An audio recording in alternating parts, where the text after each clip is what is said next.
Ever feel like you're juggling a million things at once and like something new is always being added to the mix? Oh, yeah, totally. Definitely not alone. Nope. We are diving deep into finding balance today. Yeah. That thing that we all want. But That seems so hard to find. yeah, so hard to find. Yeah. Our source. Okay. It is a snippet from the Mindful Journey podcast, Okay. hosted by Emily and Jake, and they had some really interesting thoughts. They did. Think of this deep dive as us kind of like sifting through their advice, adding our own thoughts and A sense. yeah, our 2 cents, and coming up with some real takeaways for you guys. Absolutely. I think it's a topic that we all need to hear about right now. Yeah. I think Emily and Jake really hit on something crucial. What's that? Learning to say no. Ooh. It's not just about avoiding tasks, though. Right. It's about actively choosing what deserves your focus. It's almost like this radical idea Yeah. where they're really reframing it. Yeah. Emily even called it an act of empowerment. I love that. You know? Yeah. Like you are reclaiming your agency instead of just constantly reacting to what everyone else is asking of you. All those external demands. All the time. Yeah. Yeah. So, listener, Right. think about it for a sec. Have you found it hard to say no in the past? I know I have. Yeah, me too. It's tough. And it's interesting how that ties directly into their next point about self-care. Oh, yeah, absolutely. Actually, Self-care is so often seen as an indulgence. yes. You know, something you do if you have leftover time. You have time, yeah. But Emily and Jake completely flip that script. Totally. They're arguing that self-care is the foundation for everything. Okay. You can't pour from an empty cup. I love that saying. That's so true. I mean, but what does that actually mean? Right. In practice, what is self-care? Yeah, that's where a lot of people get stuck.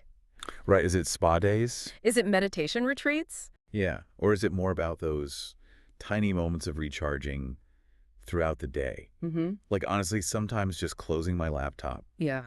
and staring out the window for 5 minutes Taking a break. just helps me so much. I think you hit on something really important there. Yeah. Self-care is not one size fits all. No, it's not. Emily mentions things like getting enough sleep, Right. unplugging from social media, Practical stuff. practical steps. Yeah. But Jake goes a bit deeper. Oh, does he?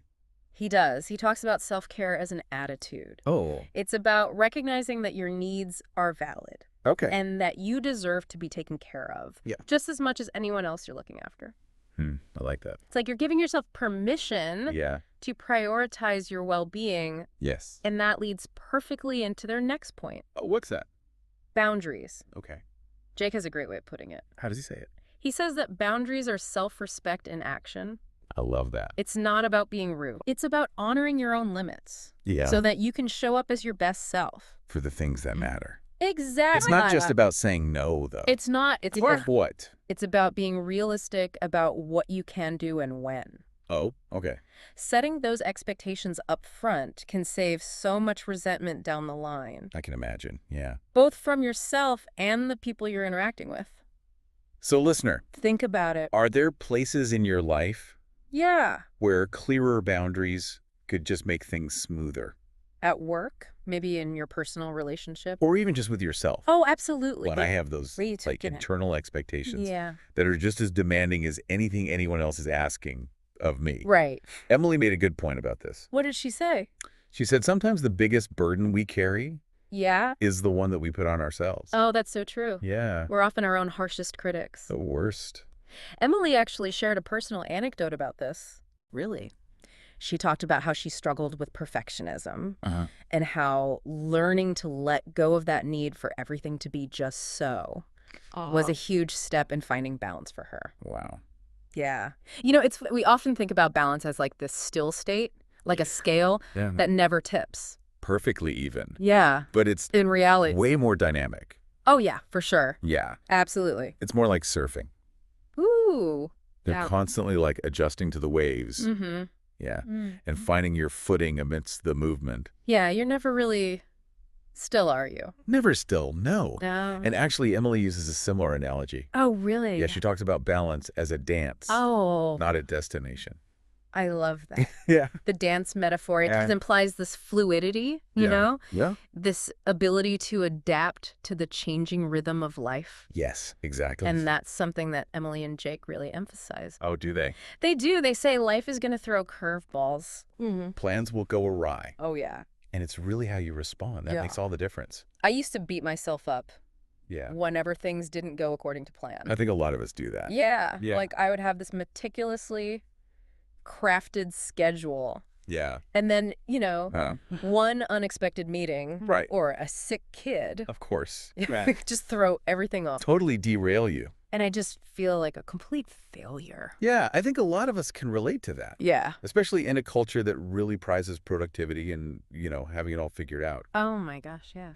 But what Emily and Jake suggest is instead of striving for that rigid control, we should focus on cultivating resilience. Oh. Learning to bend without breaking. I love that. Adapting to the unexpected without losing sight of the bigger picture.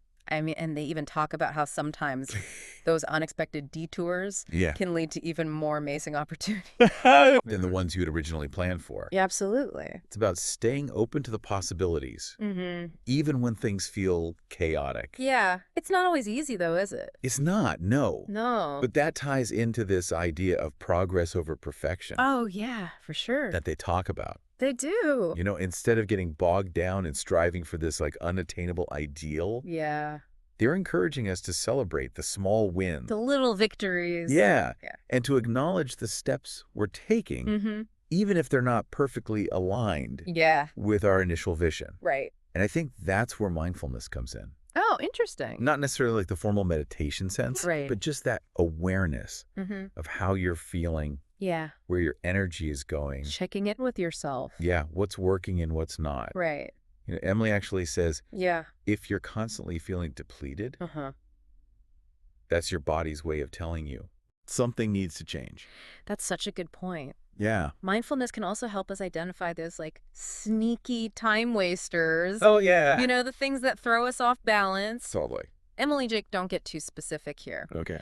But they do mention being intentional with your time. Yeah. What does that mean for you, listener? Yeah. What are those things in your life that just suck your energy? That don't really move the needle on your goals. Totally, yeah, and don't really get you where you want to be. Yeah. Maybe it's endless scrolling on social media. Oh, yeah, the scroll hole. So easy to get sucked into. Yes. Or those reply-all email chains. Ugh, the worst. That could have just been a quick phone call. So true. Or maybe it's something more subtle. What do you mean? Like constantly saying yes to requests that don't actually align with your priorities. That's a good point. Yeah. Speaking of priorities. Oh, yeah. That's another key aspect of finding balance. Okay. That Emily and Jake touch on.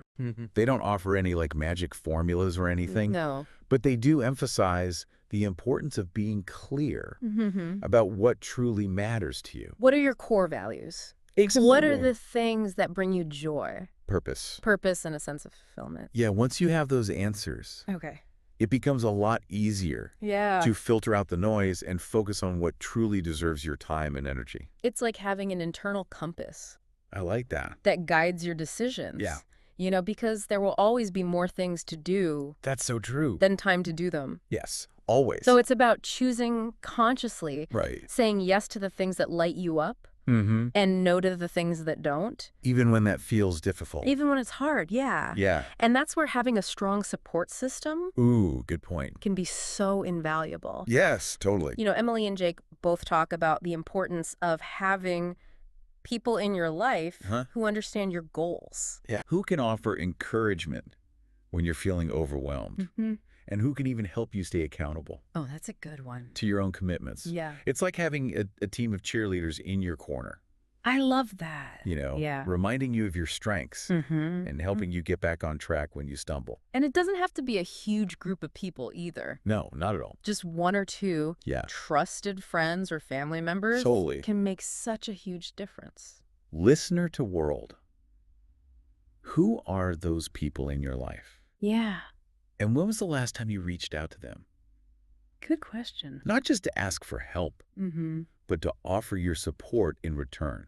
Because that's a thing about support. Yeah. It's a two-way street. Totally. And both Emily and Jake actually talk about how helping others can be a form of self-care. Oh, I love that. It's true. Because it gets you out of your own head.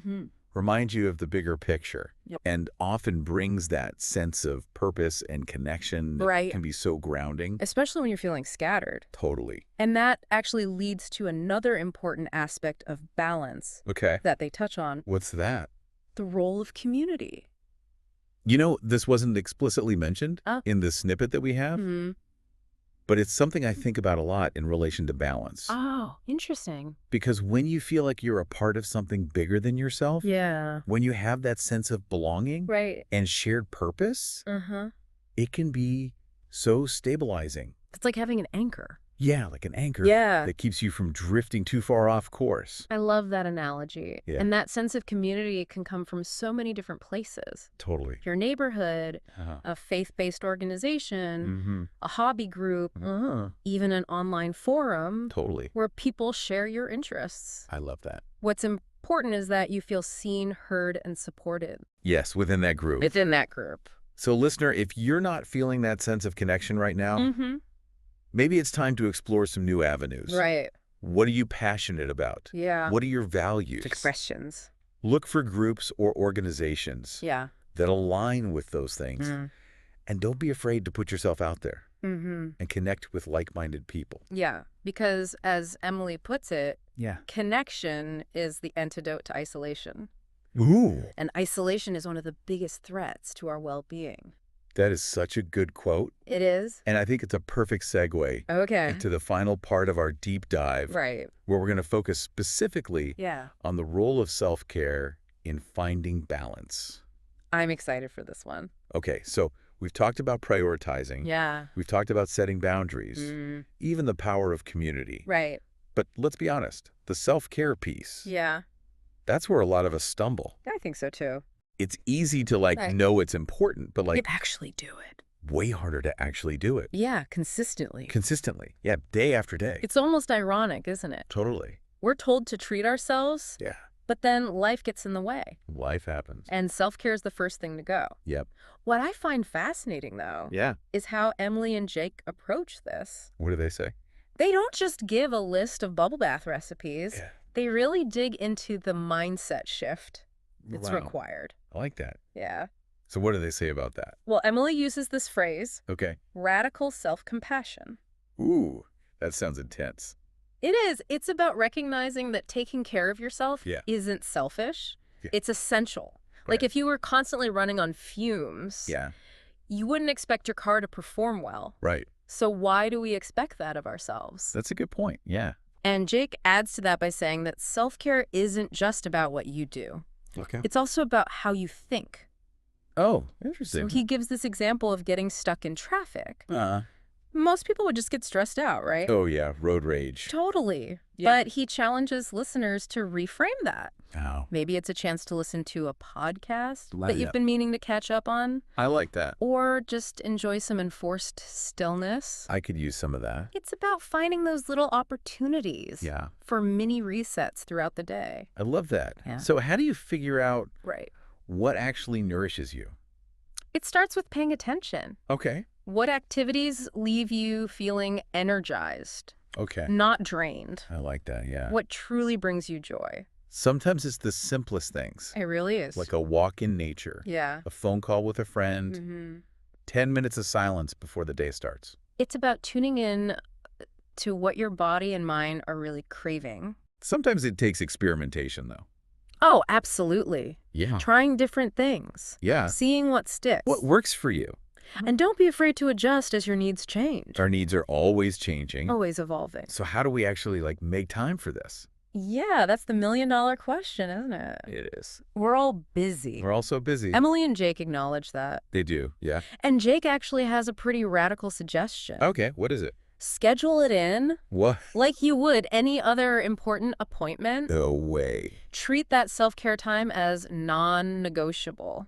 Wow. And that's where those boundaries we talked about earlier really come in handy. Yeah. You have to protect that time. Even from well-meaning intrusions. So how do we do that? It can be as simple as saying, I'd love to, but I have a commitment at that time. Okay. You don't have to over-explain. Right. You're not just saying no to that other person. You're saying yes to yourself. I like that. To your own well-being. And that's where Emily brings in this idea of guilt-free self-care. Oh, that's so important. Because so many of us Yeah. feel guilty for taking time for ourselves. Right, like we're letting other people down. Exactly. But she really challenges that. She says that when we prioritize our own needs, we're actually better equipped to show up for others in a more authentic and sustainable way. It's like the oxygen mask analogy on the airplanes. You Exactly. have to put your own mask on first You got it. before you can help anyone else. It's a powerful message. Yeah. And I think that's a good one to end on. It is. Finding balance isn't about achieving some perfect state of zen. No, it's not about perfection. It's about making conscious choices. Day after day. Day after day that honor your own needs and allow you to show up as your best self. In all areas of your life. That's a journey worth taking, wouldn't you say? Absolutely. And remember, listener, you don't have to do it alone. We're all in this together. Thanks for joining us on this deep dive. Yeah, thanks, everyone. We hope you learned some valuable insights. I hope so. And are feeling inspired to create a more balanced and fulfilling life for yourselves. That's what it's all about. Until next time, keep exploring. Keep learning. And keep taking care of yourselves.